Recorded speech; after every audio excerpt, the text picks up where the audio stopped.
nome é Ítalo Carlos Pereira. Sou instrutor e diretor de autoescola há 30 anos com experiência na área de trânsito.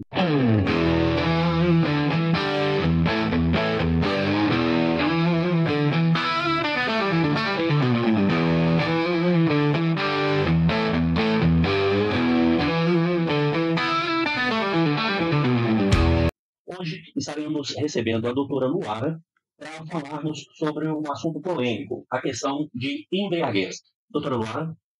Oi, Ítalo, tudo bem? Muito obrigada pelo convite. É um prazer estar aqui novamente e para poder contribuir com o pessoal. Eu sou advogada, especialista em direito de trânsito, já trabalho nesse ramo há 10 anos, recentemente também assumi um cargo no Comutran e presido a Comissão de Direito de Trânsito aqui da OAB de Divinópolis. Então, espero que com essa bagagem eu consiga contribuir um pouquinho com o pessoal.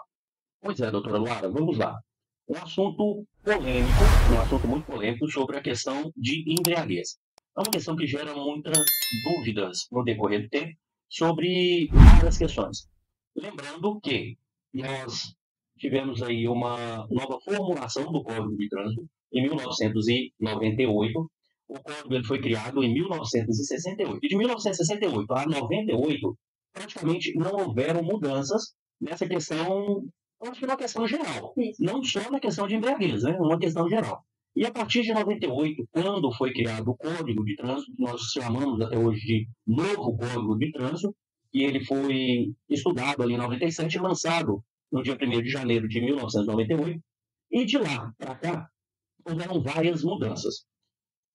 Esta evolução da legislação relacionada a dirigir embriagado, o que a senhora tem para falar para a gente sobre isso? Vamos lá. Essa questão da punição de dirigir sob influência de álcool já existia, só que era muito menor essa incidência, né? Não tinha tanta blitz. A questão da ferição e da constatação também era bem prejudicada, porque até o pessoal do judiciário exigia uma constatação por exame de sangue ou por etilômetro, enfim. Então, depois, com essa evolução, a gente foi colocando outras questões e requisitos para poder punir com mais rigor. Então, o que acontece? Essa lei da tolerância zero, apesar do código, o novo código, ele de 98, ela veio só em 2008, porque antes havia uma previsão ali de uma tolerância, que era até 0,06. Até hoje tem gente achando que isso ainda existe, mas desde 2008 a lei já prevê uma tolerância zero. Ah, tá. Sobre aqueles 6 decigramas por litro de sangue, esse, então, acabou já em 2008. Isso, importante lembrar que existe, sim, um teor aferido para a configuração de crime de trânsito, que é diferente de infração. Agora a gente está falando, nesse primeiro momento, das infrações de trânsito. Então, antes existia também essa medida aí para que cada pessoa desse o braço lá no exame clínico desse abaixo de 0,06, aí não haveria a multa. Mas agora a tolerância para a multa é zero. Agora, para a configuração de crime, eu vou falar mais adiante que existe, sim, um teor que tem que ser aferido, um teor mínimo. Muita gente confunde tolerância zero em relação ao processo de embriaguez, de dirigir embriagado, e tolerância zero pelo aferimento do aparelho, o etilômetro. Misturando ali em tolerância zero ser campanha. Não, não é campanha não. Tolerância zero é zero mesmo, correto? Correto. Essa questão que o pessoal até fala, né, hoje em dia que pode dar ali no aparelho até 0,05, falando agora de infração de trânsito também. Isso aí não é uma tolerância. O Inmetro tem, né, uma previsão que todo aparelho, até medição de velocidade, a gente tem uma margem de erro do aparelho. Então, hoje em dia, se a pessoa faz e dá ali até 0,04, não é considerado para fins de infração de trânsito. Mas lembrando que isso não é tolerância. Isso é uma margem de erro do aparelho, entendeu? Tá. Então é uma medida de segurança para que a gente possa realmente fazer a notificação da embriaguez. Isso. Então, a partir de 0,05 já é possível fazer ali a notificação. Como eu te falei, esse 0,04 não é tolerância, não. É porque anda também desregulado, igual de velocidade a gente tem ali, né, uma tolerância quando passa um pouquinho acima e não é multado. Então, todo aparelho eletrônico, ele precisa dessa margem aí para não ter perigo das pessoas terem acudado injustamente. Ok. E, doutora, a senhora consegue falar para a gente, sim, quais foram as mudanças? Lógico, consegue, a senhora trabalha na área e embriaguez acredito que seja um assunto que renda pelo menos 80% do seu trabalho. Mais ou menos isso, 80%, 90%. 80% 90% do seu trabalho. Quando houve as mudanças e quais foram a questão a diferença entre infração e a criminalização nessa questão de embriaguez? Ótimo, vamos lá. A questão do crime também já era prevista, mas agora eu vou falar um pouco da evolução histórica. Como a gente viu, isso já era previsto lá em 98, em 2008, veio a lei da tolerância zero, E aí, quando foi em 2012, a gente teve algumas previsões de constatação diferentes, que agora poderia ser, né, constatação testemunhal, depois a gente passou, inclusive, a permitir, e hoje é permitido, por vídeo, por fotografia, assim, vários tipos de prova podem ser utilizados, mesmo que a pessoa não sopre o aparelho. E aí, essa questão criminal, ela foi alterada, assim, de uma forma mais robusta em 2018. Em 2018, a gente teve essa mudança, e até ficou muito conhecido, porque agora o delegado não consegue mais arbitrar a fiança quando acontece uma morte ou uma lesão corporal, né, e a pessoa ali está conduzindo o veículo embriagado. Então, dessa forma, pelo aumento de pena, não é possível mais que o delegado faça esse arbitramento da fiança. Não significa que a pessoa vai responder o crime em prisão, porque o juiz pode conceder essa liberdade, mas lá na hora, igual é diferente do crime de embriaguez, infelizmente o delegado não pode mais. Então, está mais rigoroso nesse ponto, em relação ao processo criminal. Tá, essa questão seria na questão de acidentes. Isso. Acidentes. E a pessoa que for pega em fiscalização, nas blitz. Ou não só em blitz, né? Porque às vezes o agente está dirigindo, vê que o condutor está conduzindo em zigue-zague, pode pedir ele para parar. Peguei um caso hoje exatamente desse jeito. Houve uma denúncia, a pessoa falou que estava na rodovia, viu um carro em zigue-zague, rapidinho, o viatura ele chegou para fazer a abordagem. E nessa questão, porque no crime de trânsito não existe, a senhora falou agora que o delegado ele não consegue, ele não pode, né? Não consegue, ele não tem os aparatos. Não, o que acontece? Essa questão que o delegado não pode arbitrar a fiança é realmente quando acontece uma morte ou uma lesão corporal. Agora, quando não é história, mas a questão da embriaguez, dirigir embriagado, que é o 306 do CTP, aí o delegado pode sim arbitrar a fiança. Tá. Tem que fazer essa diferenciação. Uma coisa é a pessoa conduzir embriagado, quando ela foi essa. Bom. E outra, quando ao conduzir embriagado, ela também gera uma lesão corporal ou uma morte. Então, nesses casos de acidente com algum dano físico, o delegado não consegue, mas quando vai para o 306, que é dirigir sob influência de álcool, o delegado pode sim arbitrar a fiança, porque a pena máxima não é superior a 4 anos, entendeu? Então, fica ligado a essa questão de pena. Como os outros têm uma pena maior, o delegado não pode fazer isso. Agora, como dirigir sob influência de álcool, a pena também não, aí ele consegue arbitrar a fiança. E sendo acidente também, eu acho que vão ser analisadas várias coisas, igual a senhora mesmo falou, a questão de morte ou lesão corporal, que a lesão corporal pode, né, acredito ser diferenciada de acordo com a lesão. Isso. Então, como tem essa variação, já fica mais complicado para ele. Agora, como é só uma atuação em fiscalização, aí sim, aí segue um parâmetro. Isso. Né? E a liberação, como é feita a liberação? O cidadão, ele está conduzindo, supomos nessa condição que a senhora falou, dirigindo em zigue-zague, a viatura chega, faz a abordagem e realmente constata que ele está embriagado. A partir dali, o que é feito? Vamos lá. Outra questão que dá muita dúvida também. A pessoa, mas como que vai saber se vai liberar no local ou vai levar detido? Isso é uma das maiores dúvidas. Funciona assim. Quando a pessoa é abordada, a primeira coisa, o agente policial que está ali fazendo a abordagem, ele vai verificar os sinais que a pessoa está demonstrando. Atitudes e sinais de embriaguez. Inclusive, tem esse tópico lá no boletim de ocorrência. E aí ele vai ver se tem hálito etílico, olhos avermelhados, tem vestes desarrumadas, agressividade. Tudo isso é contado para ele colocar ali se vai para uma multa de recusa ou de embriaguez. E aí o que acontece? Isso é até uma questão mais técnica. Se ele coloca lá no boletim a notificação que essa pessoa, ao ser abordada, apresenta apenas um sintoma ou um sinal de embriaguez, por exemplo, hálito etílico, que é o mais comum, e a pessoa está tranquila e não quer soprar o aparelho, qual vai ser essa infração? A gente até já entra aqui nessa diferenciação entre recusa e embriaguez. Vai dar uma multa de recusa, não é multa de embriaguez. Então, se a pessoa está tranquila, apresenta um sintoma só e recusa, não quer fazer o teste, vai ser esse tipo de infração, ela não é detida, não configura infração de crime de trânsito, é só uma infração, né, porque recusar não é crime. E aí vai chamar uma pessoa habilitada, vai tirar o veículo do local. Essa pessoa habilitada vai fazer o teste, contatando 0,00, ela libera o veículo lá e a pessoa também vai embora. E depois recebe a cartinha da notificação de recuo em casa. Agora, já a embriaguez é diferente. Aí ela pode ser feita de várias formas, como a gente conversou, inclusive isso foi mudando com a evolução, né, do CCB. Então, assim, se lá na hora a pessoa nitidamente já sai do carro, não sai do carro, já está lá caindo de bêbada, precisa fazer o teste? Não. O policial já vai levar para a delegacia, porque é lógico que tem mais de 2 sinais e sintomas. Então, ele vai colocar uma prova testemunhal, que é válida, pode gravar o vídeo, né, pode ter algum tipo de perícia ali no local. Então, dessa forma, já vai configurar o crime de trânsito. E qualquer outra forma também que pode ser configurada. Se a pessoa for levada para fazer um exame de sangue, aí, acima de 0,6 decigramas de álcool por litro de sangue, também configura o crime. E para configurar crime, quando sopra o aparelho, é acima de 0,33. Tem essa diferença. A tolerância é zero para a multa de trânsito. Então, se você soprar e der qualquer teor, vai receber a multa. Mas caso a pessoa sofre e der de 0,34 para cima, além da multa de trânsito, ela vai ser detida e vai responder por um crime de trânsito também. Então é meio complicado, às vezes é difícil da pessoa entender essas situações. Muitas vezes o pessoal chega, mas por conta de um fato, eu estou respondendo por 2 processos? Exatamente. Tem o processo da multa e o processo criminal. Tá vendo? Pelo mesmo fato ali de dirigir sob influência de álcool. E qual que é o valor da multa?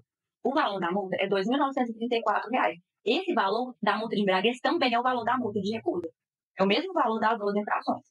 E essa multa de recusa é o fato dele não soprar o etilômetro, porque todos sabem, né, isso está no código, acho que não tem problema nenhum, a gente está falando sobre isso, e a maioria das pessoas já comenta, o povo hoje está orientado, que eles não são obrigados a fornecer provas contra eles.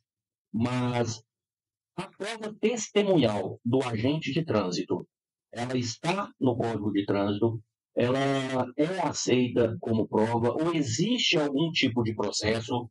Existe uma defesa para essa questão? Essa prova testemunhal está prevista e aceita. Isso é amplamente, assim, não existe nem divergência quanto a isso. Se o policial coloca, já está valendo para a configuração da infração e até mesmo do crime. Não só isso, igual eu falei, vídeos, qualquer outro tipo de prova que consiga constatar que a pessoa está embriagada é válido. Então não é só a questão de soprar o etilômetro, não. Hoje em dia o pessoal realmente está mais informado, está esperto. É rara a pessoa que sopra. Só realmente quem não bebeu, costuma soprar. Então se a pessoa bebeu um pouquinho só e está tranquila, ela recusa e é liberada no local, vai receber a multa. E se a pessoa bebeu muito aí, é que não vai soprar mesmo. É muito raro isso acontecer hoje em dia. Pois é. Doutora, é muito importante a gente estar orientando o nosso público, né, as pessoas que podem estar vendo esse nosso podcast, que o sentido principal das infrações de trânsito, muitas das pessoas, elas comentam, eu assim, mas tudo é multa, porque infelizmente, com o decorrer dos anos, quando houve mudança do Código de Trânsito, essa questão de tolerância zero, durante um período, quando é lançado, os acidentes eles diminuem. Sim. E com o decorrer dos anos, com o decorrer do tempo, parece que as pessoas elas se acomodam e voltam a cometer infração. Muitas das vezes levadas à questão de, até hoje, dirigindo, nunca fui pego em blitz ou qualquer coisa assim, então aquilo provoca um certo conforto. Eu trabalho com autoescola há mais de 30 anos e é fato, e acredito que isso entre em toda esfera de fiscalização, que as pessoas procuram a autoescola para que eles venham tirar a carteira quando eles são pegos numa blitz. É verdade. Eles foram pegos numa blitz no final de semana, na segunda-feira cedinho, eles estão na autoescola, querendo saber informação e até, às vezes até fazendo matrícula. E já começa. Passa ali 1, 2 semanas, vai esfriando e a pessoa some. Passa um tempo, a pessoa aparece de novo. Porque é pega lá. É pega novamente. Então a gente tem que tomar muito cuidado nessa questão, porque não é só as fiscalizações, podem ser, igualzinho a senhora falou, essa questão que a senhora pegou esse fato hoje, que é uma pessoa que viu a outra dirigindo, então tá, justamente, vê a pessoa dirigindo em zigue-zague, liga e já faz a denúncia. A gente vê, tem vários vídeos na internet, e a gente vê muitas das vezes as pessoas filmando o carro da frente, dirigindo em zigue-zague, e às vezes alguns, já vi uns 2 resultando em acidente. Muitas das vezes não dá tempo da pessoa ligar ou qualquer coisa, mas isso também é alvo de fiscalização. Acidente de trânsito também é muito importante falar. Acho que aqui em Divinópolis, pelo menos na região, é a segunda forma de abordagem. Primeiro vem a blitz, né, que são mais comuns, e depois vem o sinistro. Qualquer tipo de acidente pode ter, assim, terça-feira, meio-dia. O procedimento normal, né, o ideal é que o agente chegue lá com o aparelho de etilômetro, para ver se a pessoa vai realizar ou não. Então, muita gente fala assim, mas eu nem estava errada, a outra pessoa que avançou o sinal, eu tive que dar uma cervejinha, agora estou respondendo por isso. Então, assim, tem que tomar muito cuidado. E como você disse, o cuidado não é só por essas questões de valor, de problema na carteira, que eu nem cheguei nessa parte ainda. Então, assim, é pelo risco que a pessoa corre e coloca o terceiro também, né? Então tem que tomar muito cuidado com isso. O ideal sempre, se beber, não dirija, né? Temos esse lema aí que deve ser respeitado. Sim, sim. E eu estava pesquisando antes nós estarmos aqui conversando, e segundo o IPEA, eu até anotei aqui para não ter perigo de contradizer em nada. Né? O IPEA é o Instituto de Pesquisa Econômica Aplicada, e segundo o IPEA, foi feito um estudo na última década, e os custos por acidentes de trânsito resultam em 50 bilhões de reais por ano. Mas em que isso pode me afetar? Esses 50 bilhões de reais entra em várias questões, porque o estudo, foi feito um estudo de forma geral, onde aquilo vai ser afetado, de forma que vai ser afetada. Então entra ali na perda de produção, a pessoa está acidentada, ela não está trabalhando. Entra nas questões das indenizações de INSS também, né, quando a pessoa fica afastada ali, auxílios, doença, essas coisas tudo, e nas custas hospitalares, né, nas custas hospitalares. E é a principal causa de mortes no Brasil. A principal causa de morte no Brasil. E pelo menos mais de 50% desses acidentes são provocados por embriaguez ao volante. Meu pai até já escreveu um artigo sobre esse número alarmante. O nome eu nunca esqueço, chama Dama da Força, porque realmente o trânsito ele é responsável pelo um grande número, né, de mortes no Brasil maior. Então, assim, as pessoas devem realmente ter essa conscientização e não achar que beber uma cervejinha não vai alterar, não vai ter problema. Isso realmente é algo muito complicado, né, que gera danos não só e custo para o Estado, mas para a própria pessoa, para a família. É bem difícil isso. E a gente tem que nós temos que pensar da seguinte forma: não é porque não sou eu, ou você, ou outra pessoa. Nós que dirigimos, isso afeta qualquer pessoa. Porque a partir do momento que entra uma pessoa, vamos sensacionalizar, um pouquinho de sensacionalismo, um filho, um sobrinho, cai de bicicleta na rua. Aí, a hora que chega no hospital, os médicos estão ocupados, os leitos estão ocupados, os médicos estão fazendo algum tipo de cirurgia e não pode atender seu filho. Então, vamos sensacionalizar por esse lado.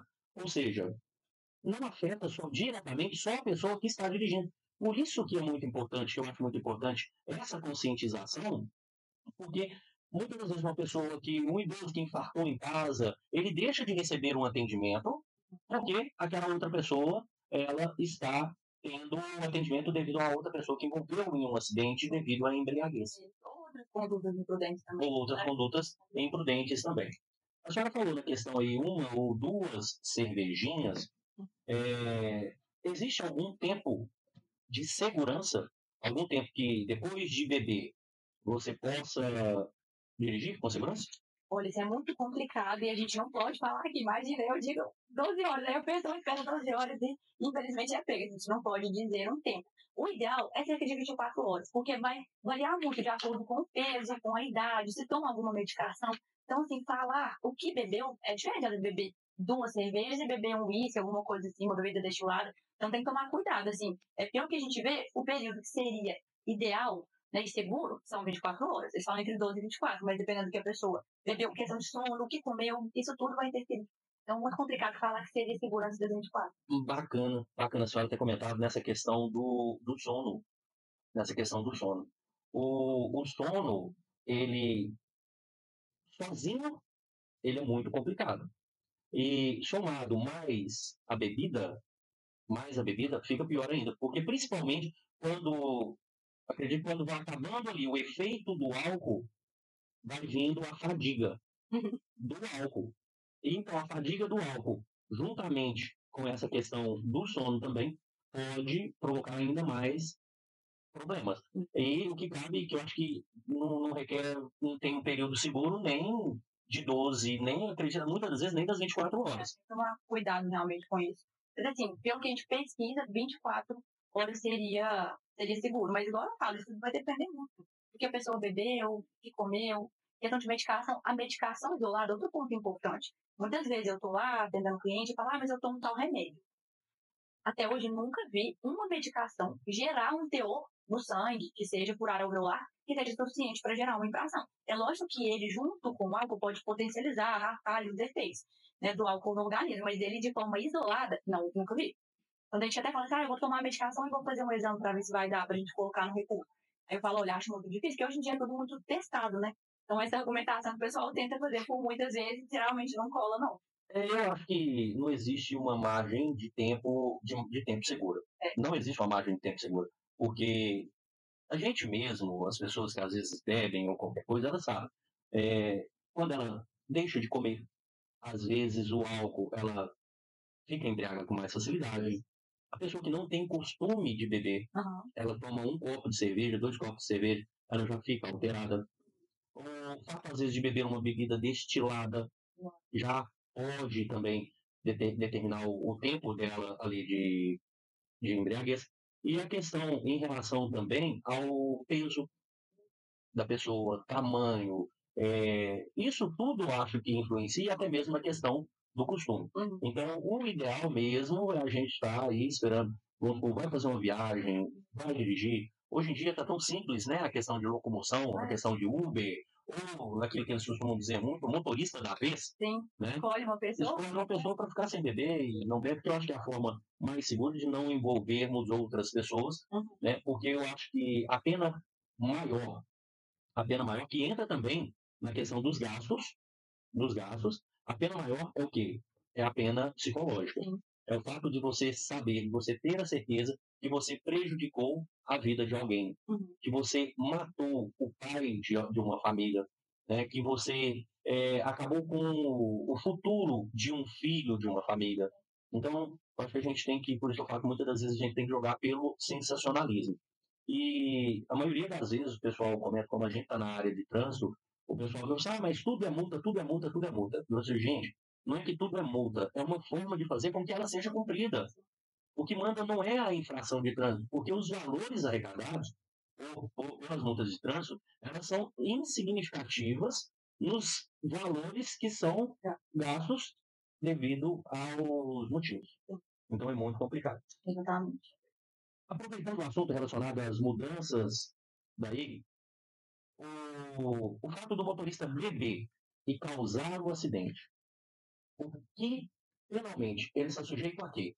A gente tem uma previsão, né, de pena privativa de liberdade, e aí que eu tinha dito lá no início, que a gente teve a alteração de 2018 que foi muito importante. Sabe aqueles, quando a gente estava assistindo televisão e a pessoa fala, nossa, mas aconteceu um acidente agora, a pessoa morreu, infelizmente, o condutor estava embriagado, pagou fiança e foi embora.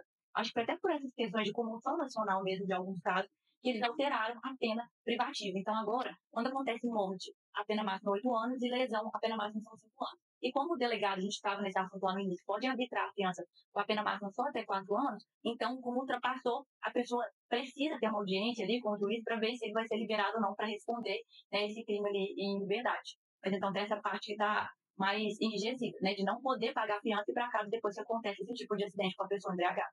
Então, acabou. Envolveu em um acidente que tenha lesão ou morte, ele vai ficar detido, porque muitas vezes ficou preso. Não, não é preso. Ele está detido. Ele está detido por quê? Porque ele depende de uma outra situação, correto? Aí vai para o juiz, ele vai analisar se ele pode responder, são vários requisitos. Essa questão de responder em liberdade é mais para o âmbito criminal, mas não tem só a ver com a gravidade ali do fato. Tem a ver também que se a pessoa tem uma residência, tem perigo de furto, então várias questões que o juiz vai analisar para aquela pessoa responder em liberdade ou não. Mas o delegado, no primeiro momento, não pode arbitrar a fiança. Então a pessoa não paga e vai embora, não, se tiver acontecido algo nesse sentido.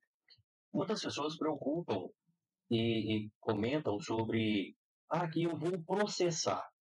Eu vou abrir um processo contra o motorista, porque às vezes era um jovem que teve uma amputação e atacou ali a vida dele, vamos dizer, modificou a vida dele para o resto da vida.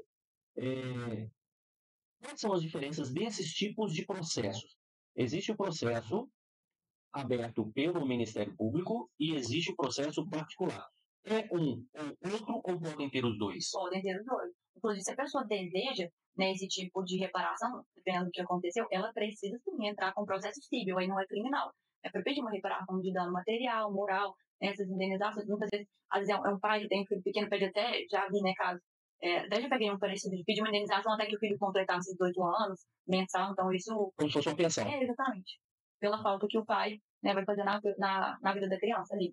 E esse é só na esfera do que o Ministério Público vai abrir ou no particular? No particular, principalmente. As questões de indenização, elas são discutidas principalmente no particular. Lá no criminal, o promotor também pode pedir uma prestação pecuniária como pena e reverter para a pessoa. Isso é bem comum também. É quando existe ali, o promotor vai pedir, aquele dia, em vez de para uma instituição, que geralmente é o mais comum, vai para a vítima. Então isso também pode acontecer, mas nada impede que essa vítima também entre no âmbito civil para conseguir outro tipo de indenização também. Ok. Então, acho que ficou bem esclarecido, né, que o fato não vai ser só as multas por embriaguez. Existem as consequências e todas as consequências que podem haver devido àquela situação. E eu acho que é importante também a gente tá frisando, a embriaguez é uma das principais, mas acredito que isso também não seja só em caso de embriaguez, não, né? Não, vamos lá. Em relação às consequências, a gente tinha falado do valor, que eu até coloquei que o valor da multa de embriaguez de trânsito é o mesmo valor da multa de recusa, e de forma administrativa, a consequência ela é idêntica das duas infrações. Além do valor, 7 pontos na carteira, uma infração gravíssima, tem esse valor porque ela é multiplicado por 10, então uma multa de 7 normal, vamos dizer assim, é 293 vezes 10, dá esse valor de quase 3 mil. E aí, além disso, tem o processo de suspensão da CNH, que é o pior processo que a gente tem, que é no mínimo 1 ano sem dirigir, tem que fazer depois o curso de reciclagem, você já deve estar mais acostumado, o pessoal vem fazer, e depois tem que submeter a um exame perante o AI e tem que passar nesse exame, tirar no mínimo 70%. Parece com a legislação. Então, assim, é muita coisa envolvendo, então o pessoal tem que tomar muito cuidado. Tem muita gente que tem dificuldade, não passa lá na prova, fica com a carteira bloqueada. E tem o tempo, né? Tem. E tem o tempo. Isso que a senhora falou, da pessoa não passar lá na prova, parece que ela faz o curso de reciclagem. Isso. E ela tem 2 tentativas. Isso. Se ela não for aprovada nessas 2 tentativas, ela tem que fazer novamente o curso de reciclagem, que são as 30 horas aula, né? Então, o ideal mesmo é não dirigir. Então, essa aí foi a diferença entre a multa de recusa e a multa por dirigir sob influência de álcool? Na verdade, a consequência das multas, elas são idênticas. É claro que é diferente, o código é uma dirigir sob influência de álcool, que quando vai acontecer, que a gente já conversou, quando tem 2 ou mais sintomas, ou quando a pessoa sopra o aparelho e dá um teor, e a multa de recusa já é quando a pessoa apresenta um sintoma ou nenhum e deseja não fazer o teste. Só que aí, ambas as multas têm o mesmo valor, suspensão de 1 ano igual, reciclagem prova no ar. Então, assim, de consequência, é praticamente a mesma coisa. O fato gerador é que vai ser diferente. Tá. E quais são as consequências desses tipos de infração? Então, é esse que a gente conversou, que é, né, o valor de quase 3 mil. Aí tem também a questão dos 7 pontos, que é uma infração gravíssima. E aí tem a suspensão na carteira de mão, com reciclagem à prova. Essas são as consequências da multa. Lá no criminal vai mudar. Às vezes tem uma dúvida assim, o que pode acontecer se eu for pego dirigindo embriagado e for lá para o criminal também, além da multa? Né? Vai depender muito. Se a pessoa for primária, tiver bons antecedentes, muitas vezes o promotor oferece uma NPP, que é o Acordo de Não Persecução Penal, agora falando de crime, ou uma suspensão condicional do processo. Aí lá vai ser discutido, né, algumas questões para a gente converter o que seria aquela pena privativa de liberdade. E, geralmente, o que são, né, essas penas alternativas? Assinar a carteirinha de 2 em 2 meses, prestação pecuniária além da fiança que pagou lá no dia. Tem agora um curso educativo que as pessoas precisam frequentar, e aí lá eles falam sobre os efeitos do álcool, sabe? Sobre esses malefícios dos efeitos do álcool. Então, gira em torno disso, basicamente, essas penas que a gente pode converter lá no processo criminal. E do administrativo é aquilo que a gente conversou, né, da suspensão, do valor da pontuação. Tá. E o que pode ser feito para evitar essas consequências? O ideal, como eu disse aqui, é se beber não dirija, né? Se a pessoa quiser beber a cervejinha, o que seja, pegue um amigo que não bebe, combine, se pega um aplicativo, hoje em dia é muito tranquilo isso, principalmente aqui na nossa cidade. Mas caso aconteça, o ideal é que essa pessoa procure uma ajuda técnica especializada, eu mexo nessa área, porque existe muita informação controversa. É impressionante, as pessoas chegam até mim assim, com muita informação errada que pegam na internet. Então, hoje em dia a internet é muito boa se a pessoa souber procurar. Então, tem o CTB, o que está lá está certo. O Manual Brasileiro de Fiscalização, o que está lá está certo. Agora, fulano falou, tem que tomar muito cuidado com isso. Então, caso a pessoa, infelizmente, esteja nessa situação, o ideal é que procure um profissional, né, habilitado para ajudar a minimizar o dano ou resolver da melhor forma possível. É porque nem sempre, né, doutora, o que nós temos ali para efeitos de informações nas redes sociais, nem sempre elas são informações que condiz com a verdadeira realidade, né? Então a gente tem que procurar um profissional da área e existe, como a senhora falou, o Código Brasileiro de Fiscalização, porque se nós formos pegar o Código de Trânsito mesmo, eu acho que o Código de Trânsito vamos se trata do material que nós usamos dentro da autoescola. O material que nós usamos dentro da autoescola é um material completo, que inclui a legislação de trânsito, regra de circulação, primeiro socorro, direção defensiva e o cidadania e convívio social. Ele é um livro que gira em torno de 140 páginas, com as ilustrações, que são muitas, né? As plaquinhas, as vias, essas coisas. E numa outra conversa que nós tivemos, A senhora falou que o Manual Brasileiro de Fiscalização, ele tem em torno de quase 1.000 páginas, não é isso? 800, eu não estou enganada, é muito grande. Ou seja, dentro desse manual, existem, além das regras corretas, existem também as interpretações e as tipificações para cada infração. Exatamente. Correto? Correto. E, então, por que, nesse caso, baseando aí o Código de Trânsito, o que nós temos na rede social e o Manual Brasileiro de Fiscalização, qual que é a orientação principal que você vai dar, baseando esses 3 objetos que nós temos? O porquê de procurar um profissional? Porque o profissional ele sempre vai estar guiado pelas formas técnicas, né? Pela legislação, pelo manual, pelas resoluções. O direito de trânsito, ele é muito guiado por resolução, e as resoluções se alteram com muita frequência. Então, uma pessoa que às vezes vai dar só uma palhinha, procurou, fez um Google, às vezes vai estar falando uma informação que nem está errada, mas ela está errada porque está desatualizada. Então, é importante por esse motivo, né? Porque a gente sempre vai guiar o nosso trabalho pela questão do código, resoluções, enfim. Né, por essas novas técnicas, nada é da nossa cabeça, a gente não acha nada, a gente faz o que está prescrito ali.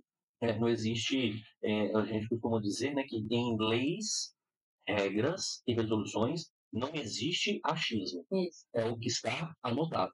Né? O máximo que pode acontecer às vezes, uma situação inédita, Sim. às vezes ser levada para resolver umas outras situações que depois possam vir de forma semelhante. Sim, essa questão de interpretação, ela pode alterar. Já deve ter algumas alterações, né? A gente vai falar em outro tema, sobre o processo de suspensão, a lei não alterou, mas o entendimento, isso pode acontecer, mas o entendimento não é daquela pessoa, né? São de juristas, pessoas que trabalham com isso, então a gente pega o entendimento desses tribunais e aplica ali no caso concreto. Eu não vou, né? Posso até ter um achismo sobre aquela legislação, mas eu nunca vou aplicar isso nos casos que a gente faz. Muitas vezes na consulta ali, a gente pode até ver só, acredito que isso possa resolver. Mas nós precisamos ir a fundo e estar estudando. Então, por isso que eu acho que é muito importante a gente procurar um profissional da área para que ele realmente possa estar dizendo. Nós falamos aqui sobre as punições, mas eu acho que nós não falamos de tempos de suspensões dos direitos de habilitação ou qualquer coisa semelhante falamos. Essa questão, igual eu falei, a consequência administrativa de ambas as infrações de trânsito é a mesma. Foi até importante entrar, porque a suspensão da multa é no mínimo 1 ano. Em caso de reincidência dentro de 12 meses, isso dobra, então passa para 2 anos. E o valor também pode dobrar. Em vez de multiplicado por 10, esse valor pode ser multiplicado por 20. Então, foi uma multa de quase 6 mil reais. Direto, infelizmente, eu recebo esse tipo de infração, que gera, inclusive, a cassação. Pois é. Isso, E além da suspensão da multa, lá no criminal, lembra que eu falei daquelas questões? Assinar uma carteirinha, frequentar curso educativo, prestação pecuniária. Além disso, o promotor também pode pedir lá uma suspensão judicial. Isso é diferente. Uma coisa é suspensão pelo Detran e outra coisa é uma suspensão judicial. Suspensão judicial pode ter por crime de trânsito, até questões de dívidas. Hoje em dia o pessoal está como meio coercitivo bloqueando a carteira. Então esse bloqueio pode vir tanto lá do criminal e também aqui do administrativo. E essa suspensão judicial, ela fica atrelada à suspensão também ali pelo Código de Trânsito, ou ele vai cumprir um para depois começar a cumprir a outra? São suspensões diferentes. Ele vai cumprir os 2 separados. Tem muita gente que ainda faz esse questionamento comigo. Doutora, eu já cumpri 3 meses lá, que o promotor pegou minha carteira, eu tive que deixar lá agora. E veio mais 1 ano para eu cumprir. Eu falei exatamente, são punições de processos distintos. Então, a punição de lá não comunica com a punição daqui, não. Tem que tomar cuidado. Lá, a punição pode ser de 2 meses até 5 anos. Então, é bem pesado, tem que tomar cuidado. E a pessoa que ela tem a carteira, o direito de dirigir cassado, né, a gente tem que... Pessoal, que existem muitas vezes, muitas conversinhas, questão de suspensão, que suspensão por tempo indeterminado, suspensão definitiva, suspensão definitiva, não existe. Não. Né? Suspensão definitiva não existe. É suspensão por tempo, é cassação. E na cassação, não vamos falar sobre tempos, porque os tempos vão variar de acordo com os processos, creio eu. Isso. Mas de quais são as condições para que e quando ele poderá tirar uma nova carteira de habilitação depois de ter a carteira cassada. Lembrando que, onde nós falamos o caso da reincidência, ele foi pego embriagado uma vez, cumpriu ali a suspensão que seja de 3 meses, às vezes foi uma coisa simples, foi suspenso por 3 meses, ou às vezes nem foi suspenso. Né? Dependendo do período que levou a segunda, às vezes não começou nem a cumprir a suspensão da primeira multa, não. E já vem o processo de cassação por essa reincidência. Justamente pela reincidência. Então não precisa do primeiro processo estar finalizado, não. Não. Não, de maneira alguma. E essa questão da cassação é assim, depois que o processo de cassação está finalizado, a gente tem prazo para fazer a defesa, aí a pessoa tem que aguardar 2 anos, depois de finalizado o processo de cassação, para começar o processo de reabilitação. Reabilitação é praticamente tirar a carteira de novo. O que muda é que, em vez de fazer legislação, a pessoa pode fazer a reciclagem. Mas exame médico tem que fazer de novo, exame de direção tem que fazer de novo, é praticamente tirar a carteira novamente. E antes de iniciar esse processo de reabilitação, tem que ficar 2 anos sem poder dirigir qualquer tipo de veículo. Então tem que tomar cuidado. É porque aquele período do processo não é punição. Não, é o processo. Exato, é assim que finaliza, que conta esses 2 anos e depois a pessoa pode começar a reabilitar. Ou seja, um processo que hoje pode durar cerca de 5, 6 anos, e depois ele tem que esperar mais 2 anos para se habilitar. Então, o ideal, né, baseado em tudo isso, nós conversamos aqui com a doutora Luara, o ideal é o quê? Se beber, não dirige, correto? Correto. Ok, pessoal, vamos ficando por aqui. Mais um episódio do Trânsito em Foco. Aqui, o nosso foco principal é a sua segurança.